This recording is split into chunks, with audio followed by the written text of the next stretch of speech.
Hello out there and welcome to Public Conscience. This is the anti-corruption program produced by the Progressive Impact Organization for Community Development, PRIMORG.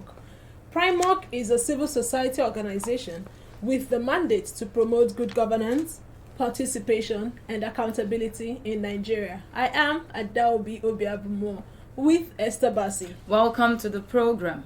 On Public Conscience on Radio, we seek to evolve a corruption-free society through the amplification of corruption stories reported by our partner media organizations and drawing citizens and government's attention for democratic actions against it.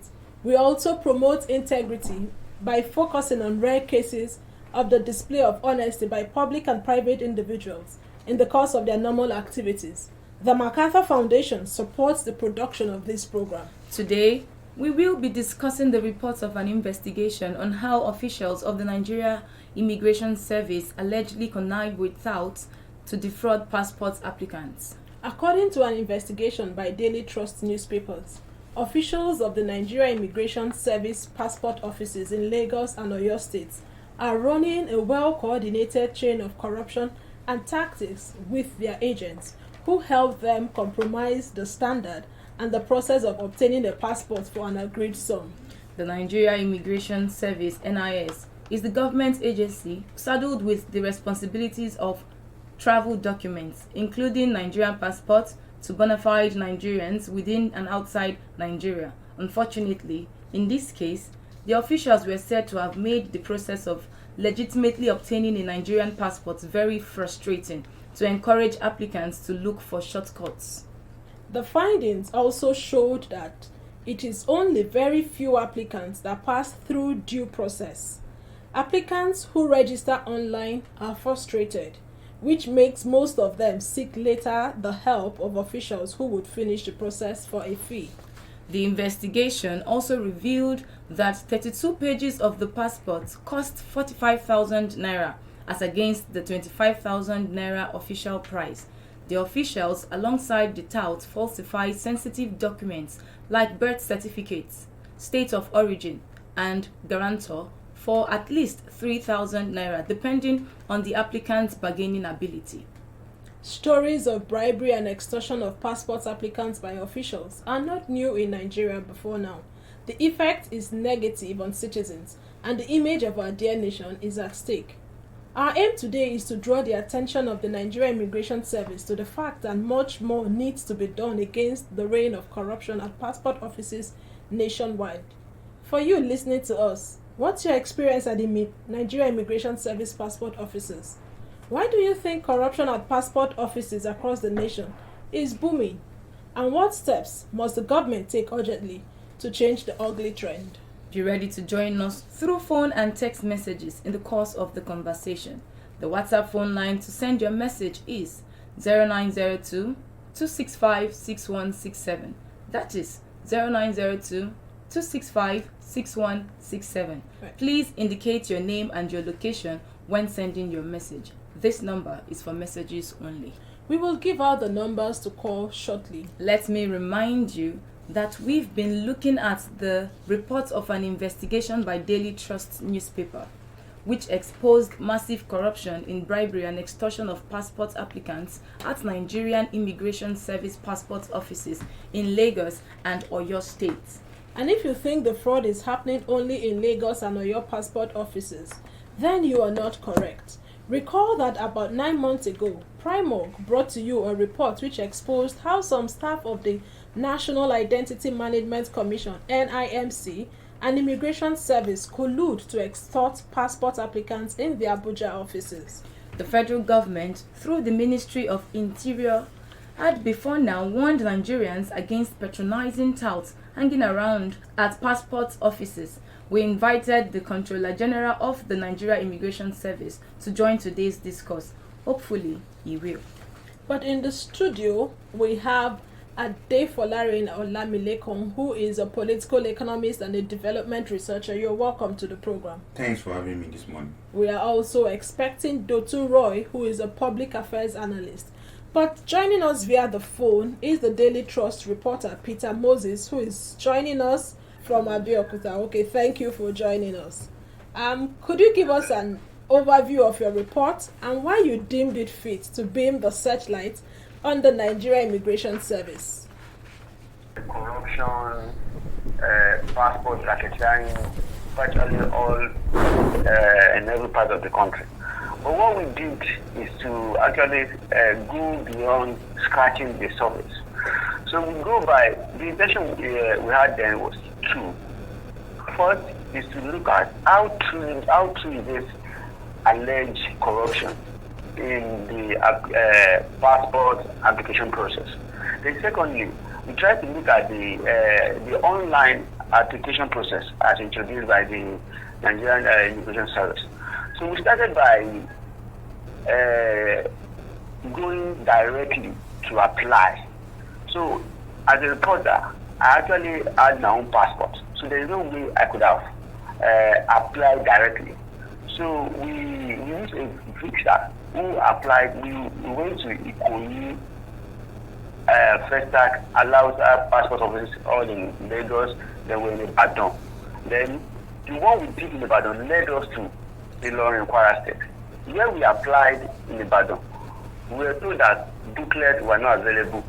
We were linked with another corrupt officer in Ilorin passport office. You can see the link. From Ilorin, we also link up with another officer in Oshogbo. You can see the well-coordinated chain of corruption we're talking about. So what they do is, once you get there, they have some touts who disguise in the form of photographer, business center operators around the premises. Just check everywhere, you see them. Once you get there, they will ask you, what do you need? You tell them what you need, they will tell you these amounts you need, these amounts you need. Ordinarily, you are expected to pay 25,000 naira. But this officer, depending on the area or the office you want to apply. For instance, in Ikoyi, you know Ikoyi is one of the eyebrow areas in Lagos. So you can't pay less than 50, 60, 100,000 naira. And haven't paid.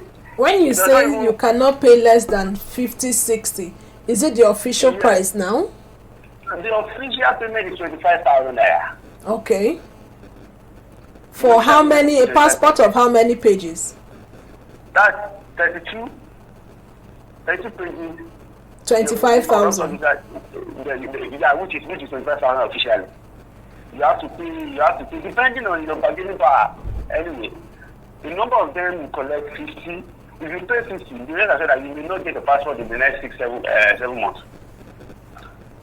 So officially, how long is it supposed to take for the passport to be out? It's 6 weeks. 6 weeks. According to 6 weeks. According to information, you can check the website. So if you paid some of these corrupt officials, assuming you paid 100,000, how long will it take for you to get the passport? Yes, that's where I was going. You may pay the 100,000 naira and still don't get it when you require within that 6 weeks. You may even pay to the wrong person. But once you have the right source, quote and unquote now, and you make the right payment, you get it. When we got there, what we did was that when we met an officer, we told him that my brother who needed the passport needed it very urgent, and we needed it as fast as we could. In fact, I told him that we needed it 24 hours. He said we can't. He gave us 3 days. So when he gave us 3 days, we were so happy that okay, we are getting there. When we asked us to pay 45,000 naira to a business center operator, when we get there, they were the one who will help you register online. They do the printing. As a matter of fact, when you get there, the only thing you need is probably your passport and the money. Every other document will be forged. You can pay. If you have them, fine. If you don't have, they can forge it. When you say other documents would be forged, what are the other documents that they could forge for you, or they forged for instance, you? You need a state of origin certificate. You need a guarantor form. And I think about six documents. What of birth certificate? Yeah, birth certificate is one of it there. So if you decide that you don't have, they do it. This is what they do. We stay in that man's office, the business center office for about 1 hour. He did everything. When we said we do not have a state of origin handy, he charged us for 5K. We pay 5,000 naira. We bargain, we pay 3,000 naira. So when we paid, there was on the guarantor. He said we have the guarantor. We said we do not. He gave us a form. He gave us already free form. There was a passport of the woman. We used one of the pictures in the report. You actually read the report. So everything, you have to pay for it. From there, you now hand over the file to the immigration officer who will complete the processes within the office. Okay, but let me jump in there. I know that in the course of applying for passports, there is the verification process where applicants are supposed to go there with the originals of their documents. Does it mean that at the point of verification that the NIS officials also overlook some of these documents? Because if we're able to get fake birth certificate, fake guarantors form, and state of origin, what happens at the point of verification? Yeah, this is where the issue of the language well coordinated process comes in. Once you get to that table, they know if these documents are genuine. They can actually detect it.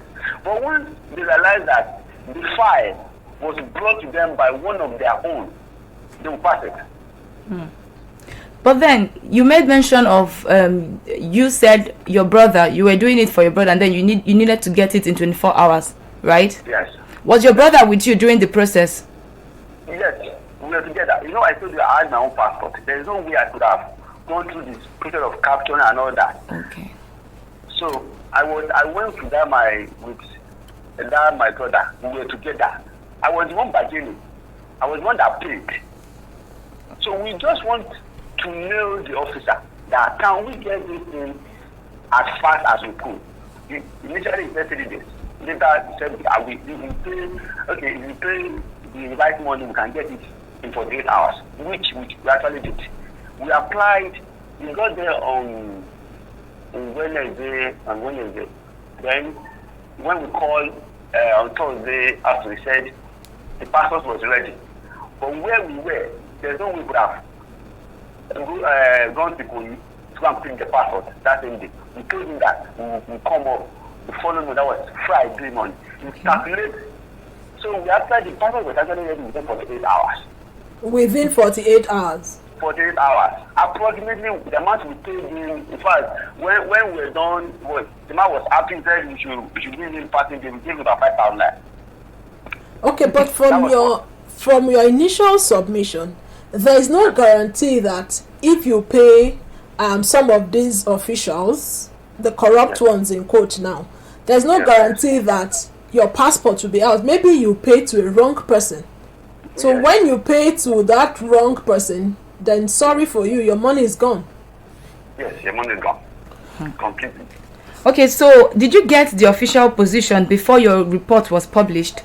And we actually did. We spoke with the national spokesman of the immigration who spoke about the effort they put in place. Actually told us that a number of officers have been dismissed in the past. I think he gave us a figure about 8 or 9 in the year 2019 and all that. But as a result of this, your report, was any action taken against the officers you indicted? As at now, I spoke with a source in Ikoyi who told me that one of the officers, Officer Tinjere, within that report, has actually been transferred from Ikoyi to Festac. Wow. So that was, as of today, that's what I learned.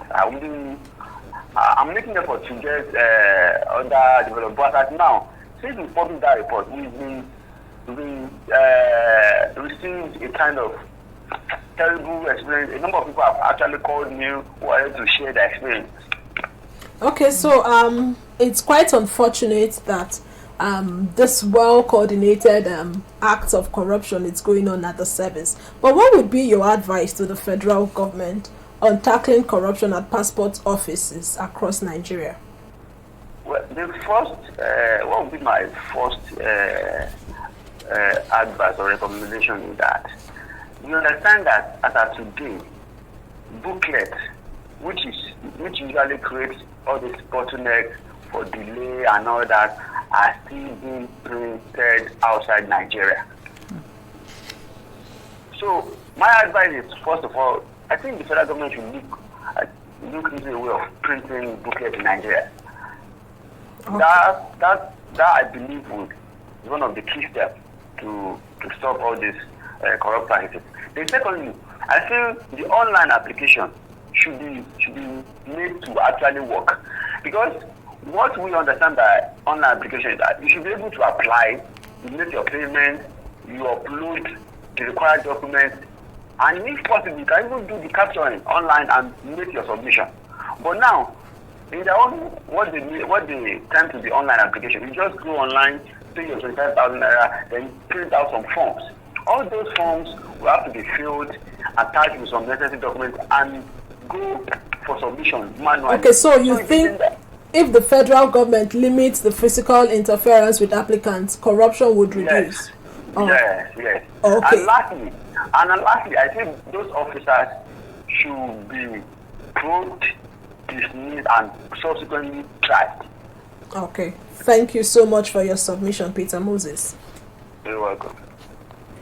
Okay, if you're just joining us, you're on to Public Conscience, a production of Primark, the Progressive Impact Organization for Community Development. And we just spoke with Peter Moses from Applicants, who is a Daily Trust reporter looking at the issues around corruption in the Nigeria Immigration Service when it comes to obtaining passports. Right in the studio, I also have my guest, Adefolarin Olamilekon. You're welcome once again to the program. Thank you.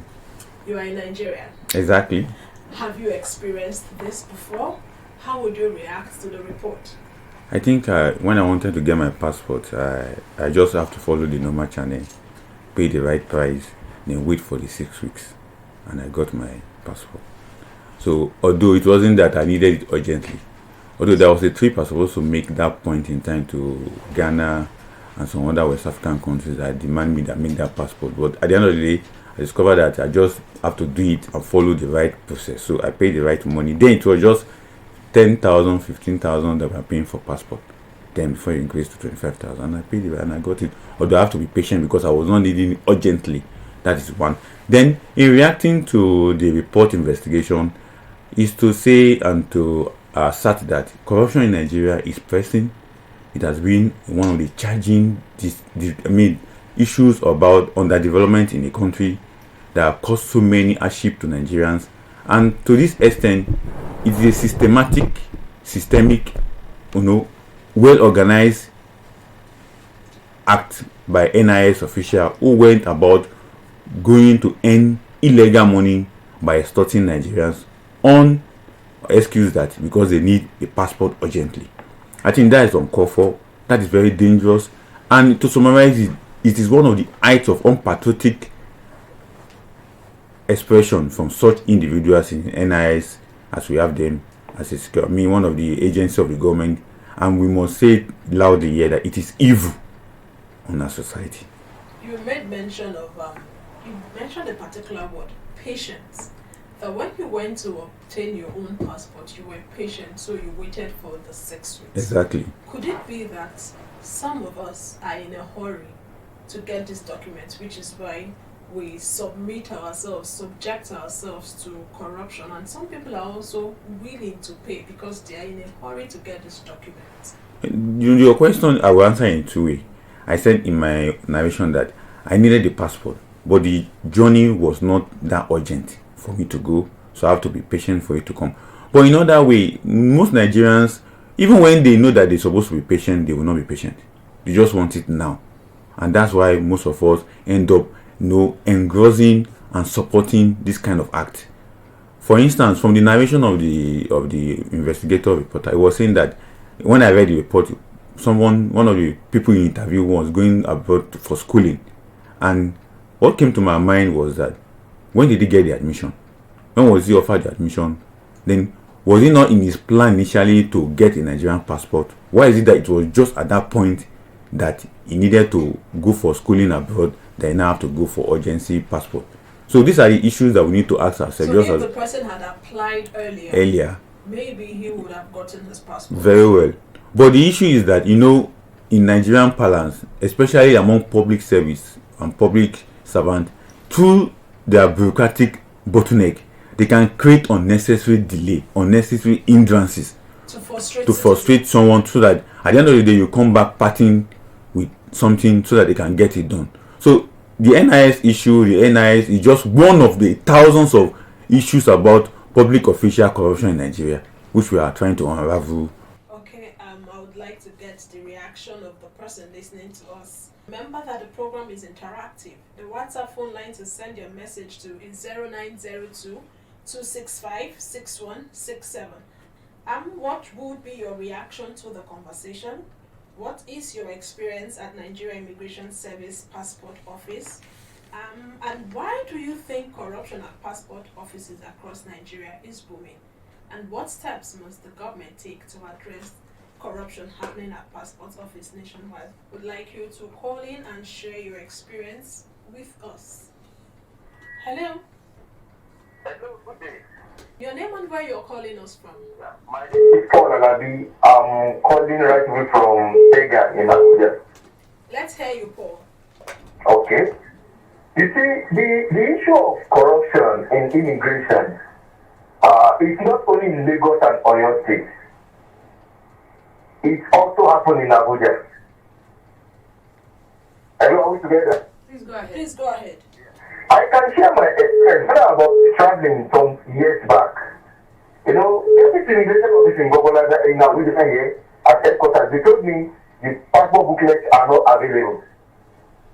But I met a God-fearing lady who came to my rescue, took me to her office, do all this documentation for me, and he did not collect any dime on top of the official price. So we still have few of these people that are God-fearing. But, corruption on the later hand, corruption has eaten up the country to the level that, there are issues whereby jobs is being thrown for 1.7, 1.8, especially at this type of setting. All this kind of a thing is the problem. Because if somebody has bought a job 1.7 million, and the person is trying to make up whatever, if the person is put in place, you want to cut corners. The only thing I would advise here is that we should get things done at the right time. Let our employment follow normal due procedures. If we do our things in a normal setting, if we really follow the federal character we are talking about by Mary, we'll go to right places and everything will be fine with us in Nigeria. Thank you and God bless you. Thank you for your submission. It's also good to know that we have a few people who are also doing the right thing. But he mentioned, just to corroborate what you said earlier, that some of these officials put these bottlenecks in place just to frustrate citizens so that they will part with their money.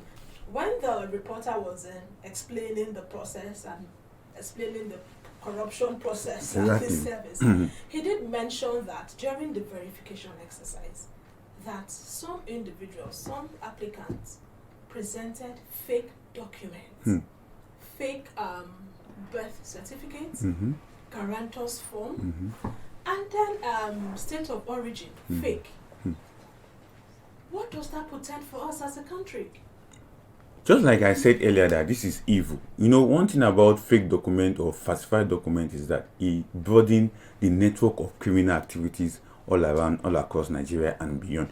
In a sense that we now have people who may claim to have certain certificates, a certain document that are not original. And you know what that portends to our, not just to our society as a whole, but even to our economic life as a whole, because at the end of the day, it become a damaging effect on our image, externally and internally, and also affect even those that would desire to have such document originally. Let's take this call. Hello, your name and where you're calling us from? Okay, Charlie is the name. I'm calling from Carol. Let's hear you. Alright, so thank you for the topic. Mine, I had a similar issue with the office in Abuja. I wanted to do mine with that of my wife. I went there, got to the gate. It was from the gate they asked what I wanted. I told them what I wanted. They asked if I know anybody to do it for me? I said no. So the person at the gate gave me a particular number to call. It turned out to be a staff. They charged 70,000 for two of us. We told him we needed it for school. He did not. He said no problem. It took us over 7 months. We were always calling every week. He was posting us, and then we got fed up. I decided to go to the office, and when he came to Servicom, they called him, and it was then we realized that he did not even start the process after 7 months. Now, it was Servicom that intervened, collected the... He started mine that they asked him how much was it. He said it was 25. But a quick one. Were you aware of the official price before you went there? I wasn't aware of the official price because from where I asked around, they said it was about 30,000 naira, so I did not even know. That was the reason why I got there. Went there so that I'll be able to do it myself, as against doing it from a third party. But that was what happened. Now, they collected the 35,000 from him, my wife's own, and then we started the process. So Servicom helped, intervened, and then that was how we were able to get our own after was it close to 2 months after that time. So in all, I think we spent about 8 to 9 months getting our passports. But I also wanted to do for my daughter, so I went back to Servicom, and then in 3 days it came out with the official price too. So what I feel is that they know these things, but all of these people, for example, we reported the guy, there was nothing done to the guy, and they told us that the money that the guy refunded from my wife's own, it was for someone else's that he collected the money from.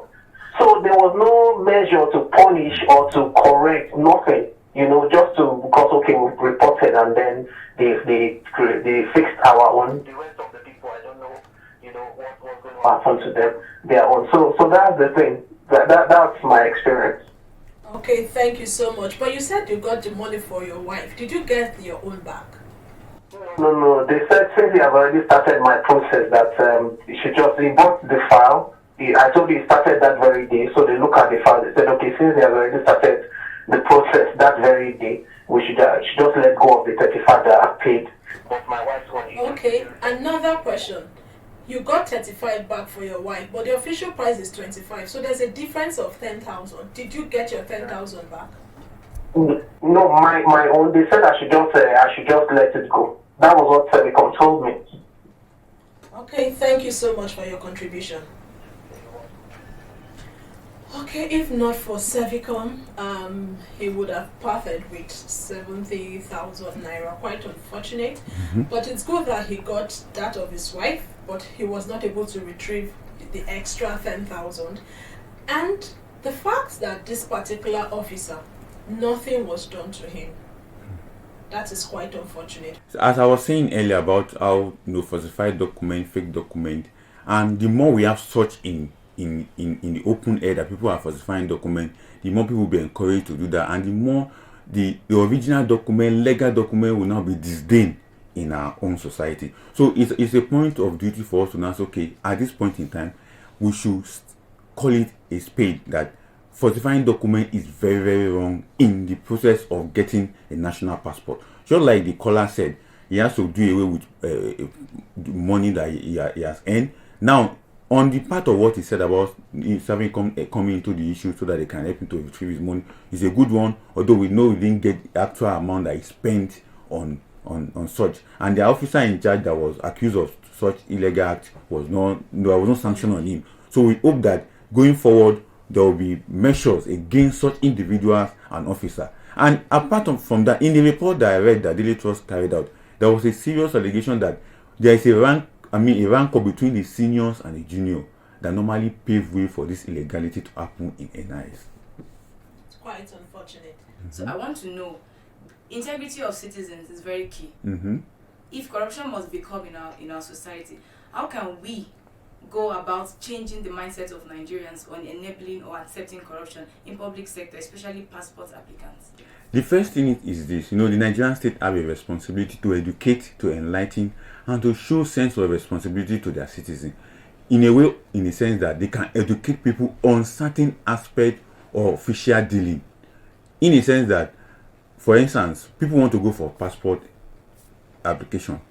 How much of sensitization do Nigerian NIS do, or Nigerian National Orientation Agency do in sensitizing Nigeria that these are the process of getting this thing done? Like the last caller that called, he was not even aware of the official price or what he need to pay. And at the end of the day, he ended up paying more than what he's supposed to pay. So Nigeria need to be educated, Nigeria need to be enlightened on the processes of certain, especially national passport and the rest other things that we normally cover. Another issue is this: when we talk about integrity of Nigerians, why do we always be in a hurry to get things done in Nigeria, either individually or by group? It is now time to begin to conscientize and say that, okay, no matter how slow, no matter how fast, no matter how important that particular thing is, we must follow due process. And that due process is that we must start from the beginning. Like as we are speaking on this video now, we have people that are planning to go to school abroad next year. They don't have national passport. What stopped them? They must start now. We have business organizations that will be going on business retreat next year. How soon can they get their passport? They should start now. We have individuals that want to organize seminar conferences outside Nigeria next year. And they have members that will be going. They should start getting their passport now.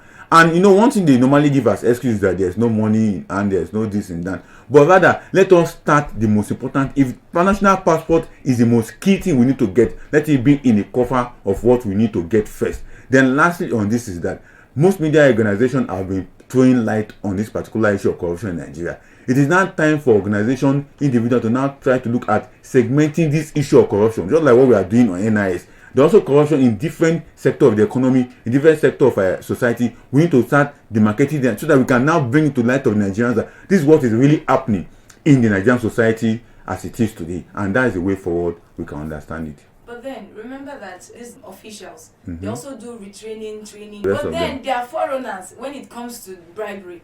They will tell you this is how it is done. And then you said that they frustrate processes. So what do you have to say about it? The thing is this: how many of us know the remuneration package of welfare officer of officers of Nigerian Immigration Service? We don't know how much they are earning. But even if we don't know, But is that a justification? one of the key things that we have understood that fuel corruption in third world countries is poor remuneration for their staffs and workers. That can be justified in the sense that the economic situation. We have also seen corruption in high places. Definitely, corruption in high places. What they are stealing at high places is to safeguard their future, because as it is now, the economic rendition of Nigeria today is different from 2020. Things are getting expensive, so the more money all those high places are stealing, the more naira become devalue, the more the valueless the naira they have. As they are stealing higher, because what if they stole 1 billion last year? That 1 billion may not take care of what they are trying to do this year, so they need to steal more. We are not encouraging that, but the same thing goes with the remuneration of workers in Nigeria and other third world countries. The economic hardship is very hard. Everybody is complaining that things are expensive in the market. We don't know how much NIS officials are earning. But is corruption not one of the reasons why we are where we are? Definitely, it is one of the reasons why we are where we are. But we can correct all this scenario with just one singular thing, as she has pointed out in her question: orientation of Nigerian citizens, including the officer of the NIS and every other body that is a member of the Nigerian society. We can reorient ourselves, but the key thing needs to be done. The economy is not smiling, so things are getting out of hand. And if it is to repackage their welfare package and to sanction people that are found wanting is a key thing. But sanctioning them also have to do with a top bottom, not just bottom top. Because what we have is that you can sanction rank and file, but the main organs are left out of the hook. Hello. Okay, I'm Mr. Calling from Abo. Let's hear you. Okay, I had the experience about some weeks back. I went to immigration office at Abuja here, the head office there in Abuja, the headquarters there. So it was, I wanted to do my passport. So I met the first person. He told me I'm going to pay 50,000 naira. How much? The booklet is not available now, but if I can pay 50,000 naira to work it, it will do it for me. So I told him I don't have what to do. So I walk around, I find out that there are nothing I can do. So the only thing I have to do, I paid him 5,000 naira, and he started processing this thing now. So reporting of 5,000 naira, now I collected 5,000 naira, collect 10,000 naira for guarantor, collect 2,000 naira for this one. So I know it's up for 20,000 naira. So I don't know, and you know that that's not still doing it fast. So I don't know, I think something has to be done about this thing. This thing is affecting us so much. Thank you very much. Thank you so much. Another experience of individuals, officials frustrating the process and extorting citizens. Okay, during the reporter's submission, he talked about different documents that applicants are supposed to present, the birth certificates, guarantors form, and state of origin. Should there not be a complete reliance on the national ID card to remove the need for the various documents? This your question calls for what many of the CSO, especially those of us in the economic realm of advocacy, have been saying, that let us have an harmonized data from voters registration to NIN, national ID card, to national passport, to every other document that we have a harmonized data, whereby once a singular button is pressed, Adefolarin Abiodun Olamilekon 002444, everything about me will just come out with my passport, and that is done. Then they can now sieve that and use for whatever document, for whatever processes I want to do. If that is harmonized, if that is done, it will ease and also reduce or eliminate all these bottleneck corruptive practices that officials or government normally get engaged into. Although it has been in the coffin of the government over the years that they want to have harmonized data. Although we also have issues of national security about that. That you remember there was a case in point that bank BVN was to be used for a particular is it for voters registration something, and people kick against it. But many people don't understand the essence of such processes. But thank God we have a national agency now, a national data bureau that is in charge of Nigerian data. How can this come in synergy with the NIS, with the INEC, with other agencies of government that are managing? At all, will not duplicate document. This particular agency was created as a result of advocacy by CSO that we will need an harmonized data registration, and the government have created a particular agency for that. So that agency on this platform today is for us to see how they can synergize with NIS and other relevant agencies that are making use of Nigerian data to harmonize it. But do you agree that with this forgery in the entire process, that it appears that it is very, very possible for foreign nationals to also obtain our passports? It has made it very, very easy, and it has made it very lucrative that foreigners now have Nigerian identity. That foreigners are now bearing Nigeria. Look at the crisis that has been happening in Lagos by what they call it, Okada riders. Majority of them have been found to have come from Mali, from Niger, from Chad. How did they get in here? It is as a result of falsification of some document that would have aided them coming into Nigeria easily. Even though they are members of the ECOWAS region, we also believe there is a limit to such entry that could allow officers of the NIS to checkmate their influence into the country. Even though with our 1,600 illegal border that we have, this can still be checkmate if we have the right document being obtained by Nigerians. Thank you. The numbers again, we can accommodate one or two more calls. Hello, your name and where you are calling us from? My name is Richard. I'm calling from last country. Let's hear you. Okay. Mine is a very bitter experience. Sometime earlier this year, I browsed through online and I sent payment for a passport, 16,000 something. I can't remember the approximate amount. So I now booked for Wary for my capturing. And I didn't book for Wary because I was there for a program, so another one I get there. I'll basically do the capturing. So I'm getting there, story changed. They say I have to pay additional 15,000 naira. And that I'm not going to be captured that same day because there are a lot of people there. So, sorry, the 15,000 you paid, what was it for? They said it's for logistics, that they have to buy fuel, they have to do other things that they got that is not captured there. I had serious argument with them. I said there's no way government will not provide all these things for you. They said that if I'm not ready to pay, I can as well. And I'm true to their own. Nobody was telling to me. But I was forced to pay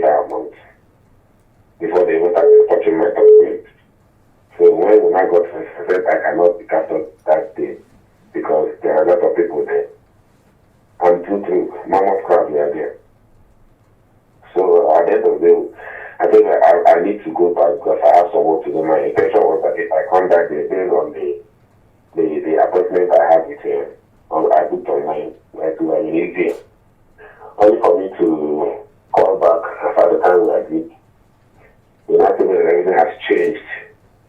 And it changed everything totally, that I have to start all over again. I thought about the money I paid, and then we said that one is gone. But one I paid online, and one I paid cash is gone. So as we speak, do you have your passport? I didn't have anything. Mine is a fresh application. Okay, how long did this happen? This happened in February. Okay, in total, how much have you paid? I paid 16,000 something online, and I paid 16,000 cash. Okay, the second 45,000 that they requested for, did you pay? No, I didn't pay because I was not comfortable still going over the thing again. I said when I come to Abuja, but I've not done it because I don't have the money. Okay, thank you so much for your contribution. If I have to react to that, the Daily Trust did a very intensive investigation. There was a particular aspect of what has happened to this young man happened to one of the person that the Daily Trust reporter interviewed, and he made a mention and said something that if they see you are paid online, it's like a camel passing through a needle, because they will be frustrated and they will make sure that you part away with some money. And that's what the report said. And this particular caller has also told us how physically this has happened to him. But is there a channel where citizens can complain or lay their frustration of what is happening? Because it's not fair that so many people pass with such huge amounts of money and nothing is done. I think one of the official channel we have is Savicom, which the other, one of the callers made use of. But the issue is that beyond Savicom, NIS on its own part supposed to have a desk office where people can make complaint to. Even if it's not going to be a physical desk office in the various zone office, if it's going to be at headquarters that such a report can be made, such complaint can be made to them, it will go a long way. Just like we are doing this program now, we are helping them. This program is helping NIS to think inwardly and think outwardly and think out of the box so that things can be done and you can have a way forward towards these draconian corrupt practices among NIS officials. But it's quite unfortunate that we invited the NIS, but as we speak, we don't have any of their representative in the studio. But because of our time, the phone lines are still buzzing. I would encourage you to send your messages to 0902 265 6167. 0902 265 6167. In 1 minute, what would be your charge to the NIS and then the federal government? One, the Minister of Interior, he has a responsibility on this particular issue. The advisor to the President on National Security has a responsibility on this, because documents are being falsified. Foreigners who are non-Nigerians are not taking advantage of this opportunity to become Nigerian by illegal means, has a responsibility on this. Then the NIS boss, the Controller General of Nigerian Immigration Service, must stand out. We have heard so many good things that he is doing, but this particular issue that his official is main are deeply in dirty deals in trying to process Nigerian national passport for citizens. Is becoming something that he must stand out to correct, or else prosperity will not remember him for good. Okay, thank you for that. We'll have a message here, and it says, I want to remain anonymous. Go to VIO office or FRSC for driver's license, and you will be given a private account to pay in. And that is how we are wrapping it up on today's episode of the program. Esther, please visit the news page of our website, primognews.org. That is primognews.org for all the details of our reports and interviews. Visit our website, www.primog.org, to get all the information about Primog. And you can watch our videos on Primog TV, our YouTube channel. Please subscribe to get reminders when we have a new post. Unfortunately, we cannot take more calls because of our time, but we encourage you to send in your text to 0902 265 6167. We appreciate our guest, Adefolare Nolamilekon, who is a political economist and development researcher. Thank you so much for being here. Thank you. I hope that Paramount can do a part 2 of this particular issue. We will look into that. Exactly. Thank you so much. We also appreciate the Daily Trust reporter, Peter Moses, who joined us via the telephone line from Abeokuta. Public Conscience has the support of the John D. and Catherine T. MacArthur Foundation, committed to building a more just, verdant, and peaceful world. Get more information about the foundation on its website, macfound.org. Join us here again next week for another episode of Public Conscience, and remember to follow us on Facebook, Twitter, and on Instagram @officialprimework. I am Esther Bassi. And remember that birth registration and birth certificate are both free if your child is under 18. Help stop the corruption in the birth registration and do not pay for birth certificates. Also remember that you can give us information or hint about corrupt acts through our phone 0902 265 6167 or info@primeorg.org. I am Adelbi Obiabumo. Stay safe.